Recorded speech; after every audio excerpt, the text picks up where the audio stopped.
Study IQ IAS, आपका selection हमारा mission.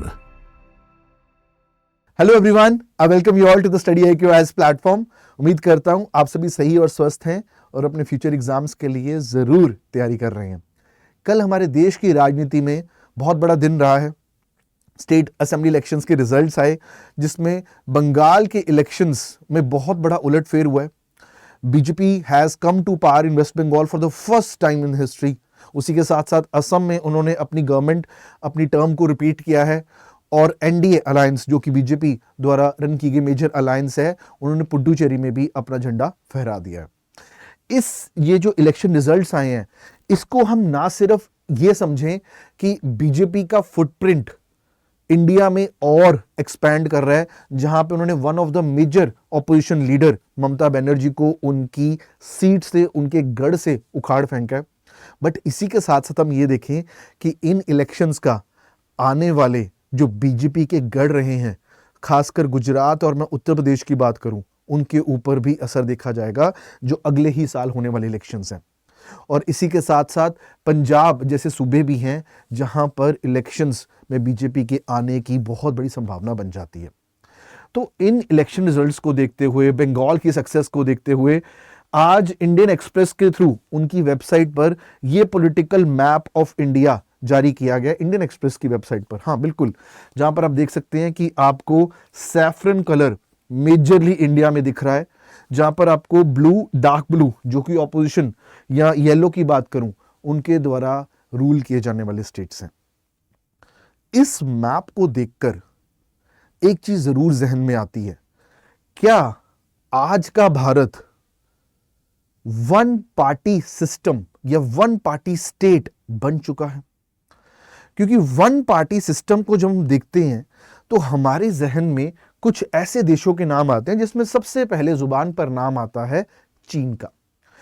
One party system actually एक कानूनी रूप से या संवैधानिक रूप से चलाए जाने वाला सिस्टम है। वो भारत में नहीं है, जहां पर एक देश में सिर्फ एक ही पार्टी का प्रचार होगा, एक ही पार्टी रूल करेगी, उसके कैंडिडेट्स बदलते रहते हैं। ऐसा कुछ भारत में लीगली या कॉन्स्टिट्यूशनली नहीं है।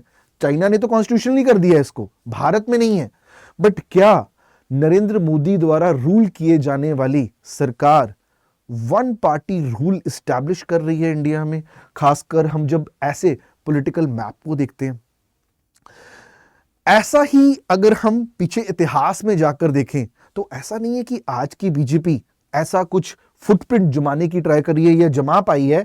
जब हम पीछे मुड़कर देखते हैं तो Congress leader, one of the most famous leader Indira Gandhi ji की सरकार के टाइम पर भी कुछ ऐसा ही सोचा जाता था, जहां कहा जाता था India is Indira and Indira is India. इतने स्ट्रॉन्ग लीडर के टाइम पर भी ऐसा ही कुछ विजनाइज किया जाता था, जहां पर हम देखते हैं कि उनके कुछ एक कंट्रोवर्शियल मेजर, जो कि 1970s की इमरजेंसी को लेकर उनका रूल जो है, उनकी सरकार गिर जाती है और बहुत सारे फेरबदल आ जाते हैं, और वो मुमकिन नहीं हो पाता जो शायद आज की BJP government might be able to establish in its 12-year term at the center as well. यहां पर जब हम इतने बड़े पैमाने पर किसी चीज को एनालाइज कर रहे हैं, तो सिर्फ इलेक्शन रिजल्ट्स देखकर या सेंट्रल गवर्नमेंट को देखकर हम किसी जजमेंट को पास नहीं कर सकते। इसके लिए हमें कुछ चीजों को तोड़ मरोड़ कर देखना पड़ेगा। और जब जितने भी बच्चे या जितने भी बड़े बुजुर्ग जो भी मुझे देख रहा है, इतना जरूर कहूंगा, जब आपको किसी बड़े पैमाने की चीज को एनालाइज करना हो तो उसको बेसिक 3 एलिमेंट्स में तोड़कर देखिए। खासकर अगर वो सोसाइटी से, वो पॉलिटी से, इकोनॉमी से नाता रखता है, कि लोगों के स्तर पर, सोसाइटी के स्तर पर वो चीज कैसे मुकम्मल हो पाई है, या इंस्टीट्यूशंस, जहां पर हम भारत में लेजिस्लेटिव, जुडिशरी या एग्जीक्यूटिव की बात करें, उन इंस्टीट्यूशंस ने किस तरीके से इस चीज को रिस्पॉन्ड किया है या इस चीज को रेजिस्ट किया है। And finally leadership is very important, जब हम किसी भी बड़े स्केल प्रोजेक्ट को हम अंजाम देना चाहते हैं, जहां पर आप स्क्रीन पर देख सकते हैं कि ऐसे कुछ स्ट्रॉन्ग लीडर्स भारत में पिछले 10 से 12 सालों में निकल के आए हैं। जब हम इन चीजों को एनालाइज कर रहे हैं, लोगों के हाथ में वोट डालने की पावर है, लोगों के हाथ में सरकार को रिजेक्ट या चूज करने की पावर है। उस चीज को हम इलेक्शन रिजल्ट्स के रूप में देखते हैं।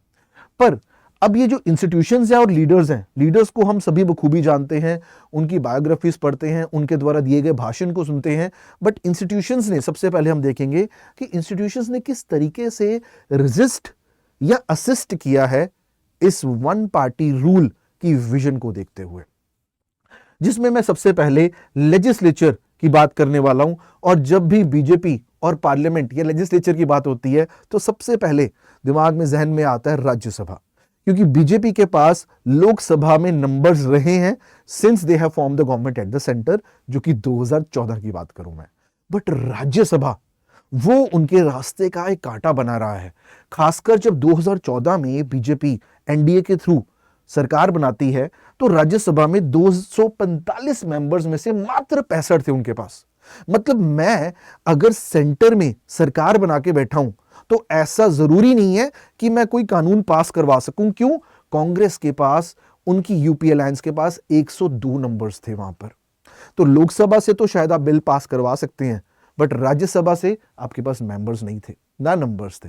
तो ये नंबर्स लगभग 4 साल बाद 88 पे पहुंचते हैं। और आज की अगर मैं बात करूं कि एनडीए के पास, बीजेपी के पास लगभग 113, बीजेपी के पास खुद 113 नंबर्स हैं राज्यसभा में 245 में से।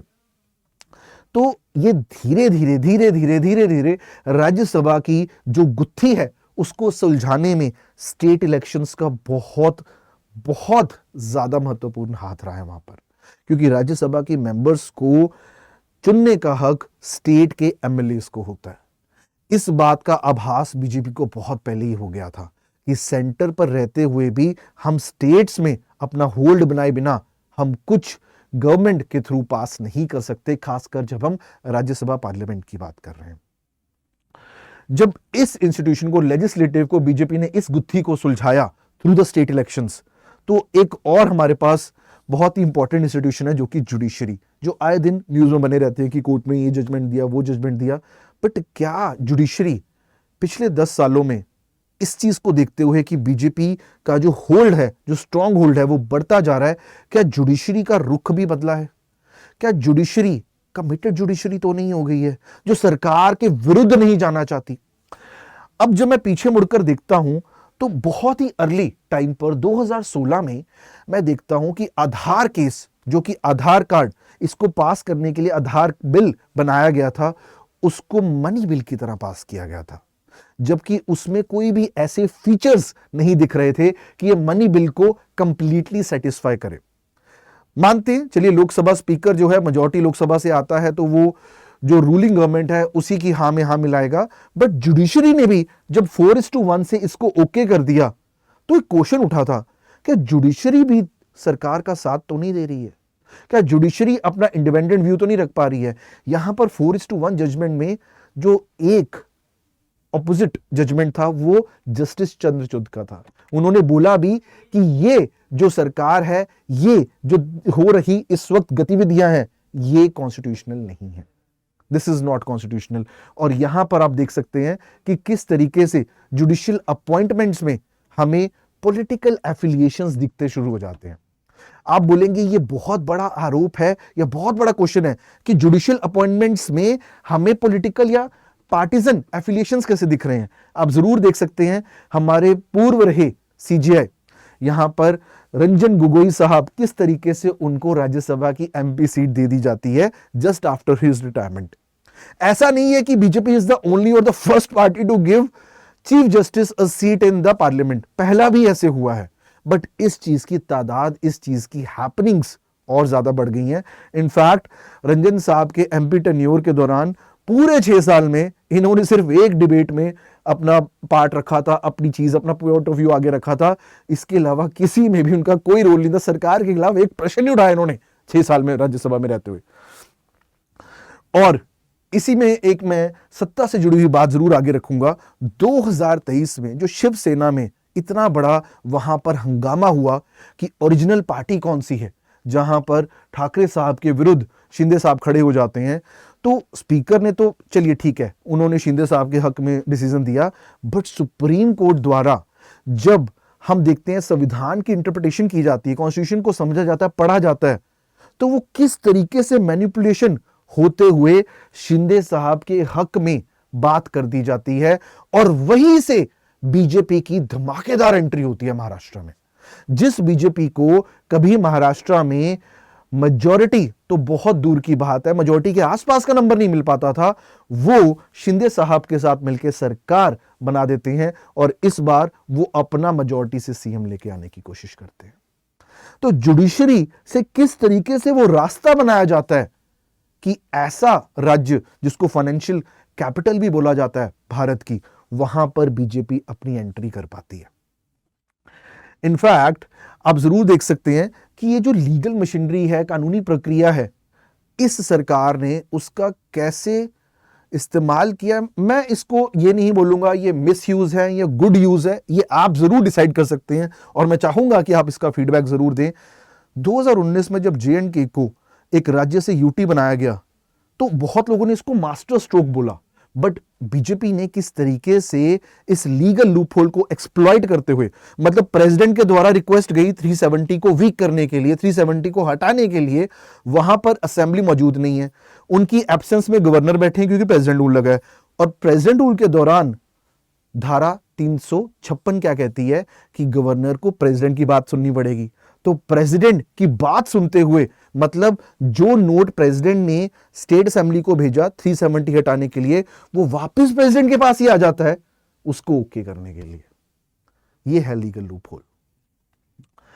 और इसी के साथ बहुत न्यूज में बना हुआ SIR, स्पेशल इंटेंसिव रिवीजन, जो कि इलेक्शन कमीशन ऑफ इंडिया द्वारा शुरू किया गया लास्ट ईयर की एक्सरसाइज है कि जितने भी वोटर्स को उनकी छांटा छटाई होगी, जो वोटर्स सही मायने में वहां पर वोट डालने के लिए एलिजिबल हैं उनको रखा जाएगा, बाकी जितने भी जो लोग नहीं रहे हैं वो लोग माइग्रेट करेंगे, उनको हटा दिया जाएगा। ये जो पूरे 2 साल निकले, 2025 और 26 की बात करूं, 27 में भी ये SIR का बहुत बड़ा रोल है। बंगाल के इलेक्शंस में लगभग 90 lakh, to be exact 96 lakh voters को लॉजिकल डिस्क्रिपेंसी कहकर इस वोटर लिस्ट से हटा दिया गया था, जिसने बंगाल इलेक्शंस में बहुत बड़ा रोल निभाया। आप यहां पर देख सकते हैं कि ये लॉजिकल डिस्क्रिपेंसी को ठीक करते करते करते करते वो नंबर फिर भी 20-25 लाख तक आके रुक गया था, जहां पर वेस्ट बंगाल के एक हम बोलते हैं लैंडस्लाइड विक्ट्री मिली है बीजेपी को। वहां पर इस एक्सरसाइज का बहुत बड़ा रोल है, जहां पर सेंट्रल गवर्नमेंट ने अपने द्वारा उनके हाथ में जो मशीनरी है उसका इस्तेमाल किया। इनफैक्ट 2023 में डीलिमिटेशन एक्सरसाइज की गई थी असम में। अभी जो डीलिमिटेशन का बिल है पार्लियामेंट में रिजेक्ट कर दिया गया है, ये पिछले ही हफ्ते की बात है, जहां पर वुमेन रिजर्वेशन के बारे में बात हो रही थी, वुमेन बिल को अप्लाई करने की बात हो रही थी, वो रिजेक्ट कर दी गई। बट ये डीलिमिटेशन एक्सरसाइज असम में की गई थी 2023 में, जहां पर ऑपोजिशन ने बहुत बड़ा सवाल उठाया था कि आपने मुस्लिम डोमिनेटेड कॉन्स्टिट्यूएंसीज का जो नंबर है वो 35 से 22 तक लाके छोड़ दिया और हिंदू मेजॉरिटी कॉन्स्टिट्यूएंसीज इंक्रीज कर दी गई हैं। तो ये जो स्ट्रेटजी है, ये जो लीगल मशीनरी का यूज है, मतलब लीडर ऊपर बैठे हैं, इंस्टीट्यूशंस का यूज किया जा रहा है ताकि लोगों के थ्रू जो हम वोट डाल रहे हैं, जो लोगों के थ्रू हम उनको पार्ट बना रहे हैं, जो वोटर के आसपास की हम दीवारें खींच रहे हैं, हम उन दीवारों को चेंज कर दें। इसी के बीच में मैं जब इलेक्शंस की बात हो रही है तो इलेक्शन कमीशन ऑफ इंडिया को तो मतलब हम नहीं भूल सकते। इलेक्शन कमीशन ऑफ इंडिया संवैधानिक रूप से एक इंडिपेंडेंट बॉडी है, बट इसके जो मेंबर्स होते हैं, 3 मेंबर बॉडी को नॉमिनेट किया जाता है, इनको चुना जाता है, और जिसमें जो चुनने वाली बॉडी इट्स 3 मेंबर बॉडी, और उसमें भी सरकार की मेजॉरिटी रहती है, मतलब जो 2 लोग हैं वो सरकार के रहेंगे। आप देख सकते हैं किस तरीके से ऑपोजिशन ने प्रेजेंट चीफ इलेक्शन कमिश्नर की ये फोटो जारी की है हार पहनाते हुए कि कांग्रेचुलेशंस बंगाल आप जीत गए हैं, जबकि वो पॉलिटिकल फिगर नहीं है। मतलब ऐसे कुछ आरोप प्रत्यारोप इलेक्शन कमीशन पर बहुत अरसे से डलते रहे हैं, जैसे कि फॉर एग्जांपल ईवीएम मशीन का माल फंक्शन करना या उसको कैप्चर कर लेना। और इस बार तो खासकर जब मैं SIR की बात कर रहा हूं, तो SIR इलेक्शन कमीशन ने उसी टाइम पर ट्रिगर किया, उसी टाइम पर शुरू किया जब स्टेट असेंबली इलेक्शंस थे। हालांकि सुप्रीम कोर्ट के बार बार कहे जाने पर कि आपकी ये एक्सरसाइज, ये छांटा छटाई लोगों को हटाने के लिए नहीं, लोगों को शामिल करने के लिए इस्तेमाल होनी चाहिए जिन लोगों का नाम नहीं है वोटर लिस्ट में। जबकि इसमें ज्यादातर छांटा छटाई में बंगाल में खासकर लोगों को हटाया गया। अब 2024 लोकसभा इलेक्शंस हुए थे जिसमें नरेंद्र मोदी फिर से थर्ड टर्म एज पीएम उन्होंने शुरुआत की थी। शायद कुछ लोगों ने फॉलो किया हो, उससे पहले 2 इलेक्शन कमिश्नर्स, 3 मेंबर बॉडी में से 2 ने आफ्टर सम मंथ्स रिजाइन कर दिया था। वी डोंट नो क्या ये दबाव है इंस्टीट्यूशंस के ऊपर सरकार का, या ये पर्सनल चॉइस रही है कि मैं इस इलेक्शंस में इन इलेक्शंस को कंडक्ट करने के लिए I am not going to be a part of it. और इसी को देखते हुए पिछले 10 दिन की कहानी जिसने सोशल मीडिया को घेरा हुआ था कल के इलेक्शंस रिजल्ट्स आने से पहले, बीजेपी की वॉशिंग मशीन और मोदी का वॉशिंग पाउडर, जिसमें institutions like ED, like CBI का नाम शामिल होता है। और आपको पता है किस तरीके से लोग एमपी बीजेपी में शामिल होते हैं। तो आप बोलेंगे कि ये तो बहुत ही बड़े आरोप प्रत्यारोप हैं, बट ये मैं नहीं, ये देश का मीडिया, देश के लोग, देश के इंस्टीट्यूशंस द्वारा किए जाने वाले जो कार्य हैं उन्हीं की बात कर रहे हैं हम यहाँ पर, कि किस तरीके से ये जो आपको सैफरन कलर दिख रहा है, ये साम दाम दंड भेद की बात कर रहा हूं मैं यहां पर। तो अब ये सब कुछ देखते हुए एक चीज तो आती है दिमाग में, क्या ऑपोजिशन मर चुकी है क्या? We don't have an opposition. Are we really one party rule, one party system in India? तो ये क्वेश्चन तो हर भारतीय के जहन में आता है, क्या ऑपोजिशन खत्म हो चुकी है क्या? इस मैप को देखते हो, पॉलिटिकल मैप को देखते हो तो दिख रहा है कि ऑपोजिशन शायद डेड है। It is as good as dead, क्योंकि तुम्हारे नंबर्स जो हैं वो कितने नीचे गिर चुके हैं वो हमें रिजल्ट्स दिखा रहे हैं, और हमें नहीं पता ये और कितनी गिरावट में शामिल होने वाले हैं। और बीजेपी के द्वारा तो यही कहा गया है कि जो इंडिया अलायंस 2024 इलेक्शन से पहले बनी थी उसका कोई फ्यूचर नहीं है।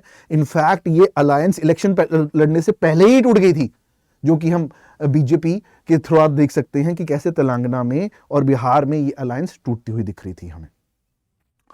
अब जब हम आगे देखते हैं तो एक तो चीज होती है कि ऑपोजिशन की स्ट्रेंथनिंग हो रही है, बट बीजेपी ने ऑपोजिशन द्वारा रूल किए जाने वाले स्टेट्स, जो कि 20 साल, 15 साल, 25 साल से चल रहे स्टेट्स जहां पे बीजेपी सरकार नहीं बना पा रही थी, उनको स्वीपिंग विक्ट्री से सिक्योर किया है, जिसमें दिल्ली का जरूर नाम आता है, जहां पर उन्होंने नए सीएम, नई सरकार बनाई है 27 साल बाद। और ये कोई छोटी मोटी बात नहीं है, ये बीजेपी के धुरंधर लीडर भी नहीं कर पाए थे इससे पहले। और आप देखिए किस तरीके से बिहार में 20 साल से चल रही नीतीश सरकार के साथ उन्होंने ये नहीं कि उनके खिलाफ लड़ना है, कई बार दुश्मन को दुश्मन ही दोस्त बनाना पड़ता है। दुश्मनी कर ली, कुछ हासिल नहीं हुआ, दोनों को नुकसान है, आइए दोस्ती करते हैं, पहले तुम देख लो एक बार, फिर हम अपने सम्राट चौधरी को डाल देंगे। और उसको डालने से पहले बीजेपी ने अपने नंबर्स प्रूव किए हैं बिहार इलेक्शंस में। मतलब एक ये जो कॉमन एजेंडा है, जिसको हिंदुत्व का नाम देते हैं, जिसको कल्चर का नाम देते हैं, जिसको इंडियन आइडेंटिटी का नाम देते हैं, उसमें बिहार के लोग भी अपने रंग, अपने मंच को देख रहे हैं। जहां पर हम नए स्टेट्स में एंट्री की बात करते हैं, लैंडस्लाइड विक्ट्रीज की बात करते हैं, बंगाल की, दिल्ली की, वहीं पर यह भी देखना जरूरी है जहां पर बीजेपी की सरकार सालों दर सालों, टर्म आफ्टर टर्म शामिल है, उसको भी तो कायम रखना जरूरी है। यहां पर देश की जितनी पार्टीज हैं, मैं आम आदमी पार्टी, मैं कांग्रेस की पार्टी, किसी भी पार्टी की बात करूंगा, उनका ध्यान या उनकी स्ट्रेटेजी फेल होती दिखती है। बट बीजेपी ने एक नैरेटिव एंटी इनकम्बेंसी को प्रो इनकम्बेंसी ना सिर्फ बताया है, बोला है, इसको प्रूव भी करके दिखाया। और यहां पर जब हम असम की बात करते हैं, गुजरात की बात करते हैं, हम उत्तर प्रदेश की बात करते हैं, टर्म आफ्टर टर्म, एक के बाद दूसरे के बाद तीसरे के बाद, हमें दिखता है कि वो स्ट्रॉन्ग होल्ड और ज्यादा मजबूत ही हो रहा है। उसमें कमियां जरूर दिखती हैं कहीं ना कहीं, बट कहीं से भी वो ग्रिप फिसलती हुई नहीं दिखती हमें। इसमें जब हम देखते हैं कि बीजेपी की जो एक स्ट्रेटेजी है, बहुत सारी नीतियों के अंदर मैं एक नीति की बात करूंगा कि ये वन पार्टी वन आइडियोलॉजी को इन्होंने नहीं रखा है। इनको जब दिख रहा है कि भारत में इतनी बड़ी डाइवर्सिटी है, जब पटेल्स ऑफ गुजरात से हमें अहोम्स ऑफ असम तक जाना है, हमें जब जम्मू एंड कश्मीर से साउथ तक जाना है, तो हमें एक आइडियोलॉजी से काम नहीं होगा। तो बीजेपी ने अपनी आइडियोलॉजी, अपनी स्ट्रेटजी में बहुत सारी स्पेस बनाई है जहां पर दूसरों की आइडियोलॉजी को भी शामिल किया जा सकता है।